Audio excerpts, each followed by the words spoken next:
PSL 5 के बकिया matches कब करवाए जाएंगे, वसीम खान ने बता दिया। दोस्तों, वीडियो में आगे बढ़ने से पहले अगर अभी तक आपने हमारे इस YouTube चैनल को सब्सक्राइब नहीं किया तो जल्दी से सब्सक्राइब कर लें और साथ मौजूद घंटी के निशान को भी क्लिक कर लें। पाकिस्तान क्रिकेट बोर्ड के chief executive Wasim Khan PSL 5 का नॉकआउट मरहला करवाने के लिए पुरुमीद हैं। कहते हैं कि मुल्तान सुल्तान को टाइटल देने से मजा नहीं आएगा।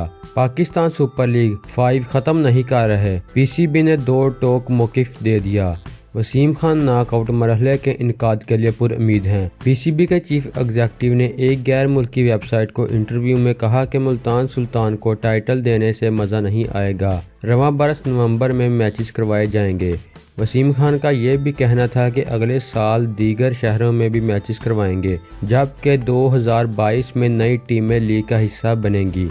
वसीम खान के मुताबिक सीजन 5 का नॉकआउट मरहला मुलतवी करने के बावजूद इवेंट इंतहाई कामयाब रहा। तो दोस्तों, ये थी हमारी आज की वीडियो। अगर आपको हमारी ये वीडियो पसंद आए तो इसे लाइक लाजमी करें और हमारे इस चैनल को सब्सक्राइब करें ताकि आपको क्रिकेट से जुड़ी तमाम खबरें सबसे पहले हासिल होती रहें। तो दोस्तों, मिलते हैं अपनी अगली वीडियो में। खुदा हाफिज़।